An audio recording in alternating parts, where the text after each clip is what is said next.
Vie sur mesure vous présente le résumé du livre GoPro d'Eric Worre. Le marketing relationnel ne s'improvise pas. Qui est candidat à la réussite doit viser l'excellence et accepter la responsabilité de sa carrière. Eric Worre explique qu'il y a trois catégories de personnes qui se dessinent dans le MLM. Les poseurs, les amateurs et les professionnels. Les poseurs espèrent profiter d'une aubaine sans avoir à fournir d'efforts. Les amateurs, eux, misent sur différents éléments: la chance de recruter la perle rare, le bon timing, le positionnement et les raccourcis, c'est-à-dire toutes les astuces pour croître plus vite et sans effort. Les professionnels, eux, ont compris qu'il fallait savoir accorder passion et compétence. Ils sont conscients de la nécessité de maîtriser leur métier et s'engagent vers l'excellence. Leur comportement est une inspiration pour les autres et ils génèrent un climat de confiance autour d'eux, un climat propice à la réussite. Pour accéder à ce rang, la formation est une étape indispensable. L'un des avantages de la profession est que l'apprentissage est peu coûteux et qu'il est possible de commencer à gagner de l'argent en apprenant. Chacun se voit attribuer le même produit et a droit à une même rémunération, l'unique variable étant le professionnel lui-même. La clé de la réussite est d'assumer sa pleine et entière responsabilité en cessant de blâmer les autres. Tout commence et finit par moi, dit le professionnel. Dès lors, tout change et devient possible. Alors que faut-il faire pour être un vrai professionnel du marketing de réseau? 7 compétences. La première compétence, trouver des prospects. Une recherche de prospects en 4 étapes. Coucher son réseau sur papier, notez tous les noms des personnes que vous connaissez. 2. Ajouter le réseau de son réseau. Pour chaque nom, listez les contacts de la personne. 3. Faire de sa liste une liste active en l'allongeant perpétuellement. Nouvelles rencontres via les réseaux sociaux, nouveaux contacts. Certains professionnels se donnent l'objectif de 2 nouveaux noms par jour. 4. Se faire volontairement des nouvelles relations. Tout doit être l'opportunité de créer un lien sincère, bénéfique, à titre personnel et professionnel. Deuxième compétence, l'invitation. Une invitation réussie repose sur 4 principes.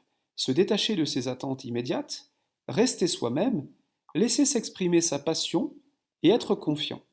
N'oubliez pas l'excitation et l'urgence. Par exemple, bonjour, je suis content de vous voir. Je manque de temps, mais il faudrait que je vous parle de... Et puis là, vous parlez de votre affaire. Enfin, de votre affaire, de ce que vous voulez vous proposer. Demandez des nouvelles brièvement, car vous êtes pressé. Lancez l'invitation. 3 approches sont possibles.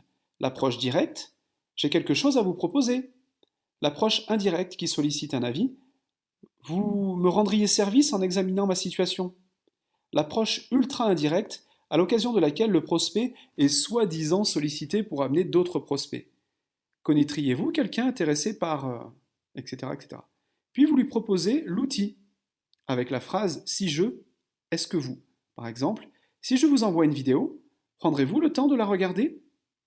Et puis après, vous obtenez un engagement. Par exemple, quand pensez-vous regarder la vidéo? Et vous confirmez cet engagement. Donc, si je vous contacte à tel moment, vous aurez regardé la vidéo. Comme cela, votre prospect a lui-même posé le prochain rendez-vous. Et enfin, vous déterminez le moment et l'heure précise de l'entretien. Ok, donc je vous appelle jeudi à 20 h. N'oubliez pas que vous êtes pressé, donc mettez fin à la conversation rapidement. Troisième compétence. Un pro est sérieux dans son suivi. 4 étapes pour un bon suivi. Première, honorer ses engagements. La deuxième, s'il n'a pas regardé la vidéo, soyez ferme et posez un autre rendez-vous. S'il l'a regardé, posez-lui la question. Qu'avez-vous le plus aimé? Sur une échelle de 1 à 10, où se situe votre intérêt pour cette affaire? Troisièmement, soyez patient. En moyenne, 4 à 6 rendez-vous sont nécessaires pour valider. 4. Concentrez les rendez-vous. Cela évite que votre prospect est l'ami du frère du boucher du village voisin qui va lui retourner le cerveau même s'il ne sait pas de quoi il s'agit. Quatrième compétence. Guider le prospect vers la décision finale. À cette étape, le prospect est intéressé par le produit ou le service, mais il ne s'est pas encore décidé. Ayez les bonnes attitudes. Première attitude, ne soyez pas pressé. Vous n'êtes pas chasseur et ce n'est pas une proie. Deuxième attitude, soyez confiant. Vous connaissez votre société et vous savez que vous allez accompagner votre prospect vers sa réussite. Faites-le lui savoir. Troisième attitude, assurez-vous d'avoir accès à votre lien d'enregistrement de parrainage ou votre numéro de distributeur. Une fois les bonnes attitudes prises, les questions vont guider les prospects vers sa décision. Posez-lui la question: qu'avez-vous le plus aimé? Ou toute autre question favorisant une pensée positive. Puis, on proposera à l'interlocuteur d'évaluer son intérêt sur une échelle de 1 à 10. 4 questions concluront l'entretien. La première: combien aimeriez-vous gagner? La deuxième: combien d'heures hebdomadaires pourriez-vous consacrer à cette affaire? 3. Combien de mois pourriez-vous consacrer à cette activité? Enfin 4. Si vous pouviez gagner X euros en X heures par semaine pendant X mois et que je vous montre une méthode simple pour y arriver, seriez-vous prêt à vous engager? S'il est OK, faites son enregistrement tout de suite, c'est important. S'il est incertain dans son comportement, programmez un autre rendez-vous et recommencez le processus. Par contre, j'insiste, s'il est OK pour démarrer, vous faites son enregistrement tout de suite, c'est vraiment important. 5e compétence. Accompagnement du début à la fin. Votre prospect est maintenant votre distributeur. Vous vous devez de l'accompagner, c'est primordial. Cela passe par un plan de match ou dossier de démarrage. Pour ma part, j'utilise le dossier de démarrage dans mon activité MLM et ça fait 90% de la réussite de mes distributeurs et de leurs distributeurs.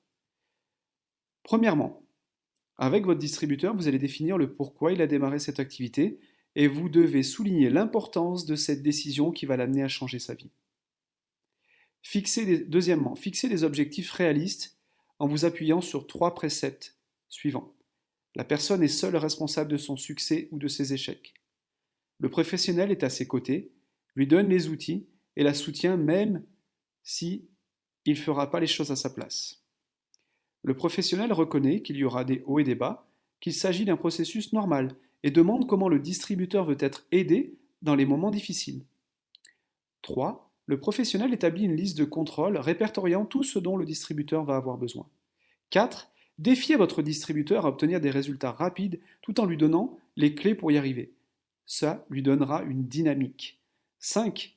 Confiez des tâches simples à votre distributeur et mettez une date butoir. Confirmez que ces tâches ont été faites, puis fixez-en d'autres et ainsi de suite.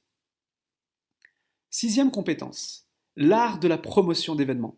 Les événements sont les outils les plus efficaces vers la réussite de votre équipe. Ils rassemblent tout le monde dans une émulsion d'énergie positive, loin du quotidien grisâtre. C'est lors de ces événements que les participants confortent leur choix, se fixent des objectifs et trouvent la force de poursuivre dans cette voie. Ce phénomène positif s'explique par la notion de preuve sociale. Les événements permettent de montrer par les témoignages et les échanges qu'une réussite est possible et que plusieurs personnes s'engagent ensemble dans cette voie. Le sentiment d'appartenance à une communauté joue le rôle de réconfort et de validation des décisions. Un bon professionnel ne fait pas que comprendre l'importance des événements, il les promeut assidûment. Cela passe par un investissement personnel sans faille, quel qu'en soit le coût. Ensuite, il peut convaincre les membres de ses équipes d'y prendre part et fixe l'objectif d'accroître systématiquement leur nombre. Il ne se contente pas d'informer de l'événement, il vante avec persévérance cet événement. Afin de les convaincre, il doit refuser les excuses de prime abord, car elles sont rarement fondées. Il en discute avec son distributeur et l'aide à comprendre l'importance de sa participation à l'événement. Si nécessaire, il cherche avec lui des solutions pour résoudre son problème initial. Il est aussi pertinent que le professionnel raconte son histoire à titre d'exemple de témoignage. J'aime cette phrase qui dit « L'important ce n'est pas de savoir si tu vas à l'événement, mais avec combien de personnes tu t'y rends. » 7e compétence. Consacrer du temps pour s'améliorer. Pour avoir des revenus d'expert, il faut être un expert. Le professionnel apprend de ses expériences. Il ne les considère plus comme bonnes ou mauvaises, mais comme un moyen d'apprentissage. Il y voit la leçon et non le résultat. En outre, plutôt que d'inventer des méthodes d'action, il observe et duplique les comportements des personnes qui réussissent.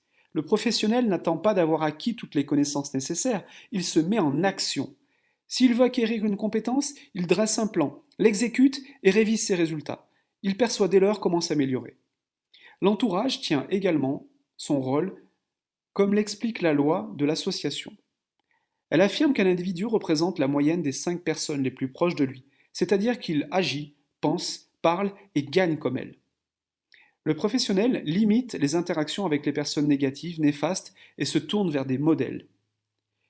Il ne faut pas oublier l'étude, qui a évidemment une place cruciale. Il est essentiel de se concentrer sur les apprentissages de base avant de se disperser vers des savoirs annexes. L'auteur évoque l'avantage de programmes audio propices à une réécoute régulière. Il encourage la lecture des experts s'étant consacrés à partager leur savoir et expérience dans des livres. Internet est également un bon moyen d'apprendre à travers les vidéos, tutoriels et événements en ligne. De plus, les événements d'entreprise sont la solution optimale puisqu'ils permettent une plongée sans distraction dans l'apprentissage. Enfin, l'une des manières d'apprendre les plus efficaces est d'enseigner. La transmission des connaissances impose de les cerner clairement. Voilà, je vous remercie, le résumé de GoPro d'Eric Worre. J'espère qu'il vous a plu. Mettez un pouce bleu et abonnez-vous à la chaîne pour être informé des nouvelles vidéos. C'était ma première vidéo d'une longue série et je vous prie d'être indulgent. Je vous promets de m'améliorer au fil du temps. Si vous voulez lire le livre dans son intégralité, j'ai mis le lien pour l'acheter sur Amazon dans le descriptif juste en dessous. Je vous remercie.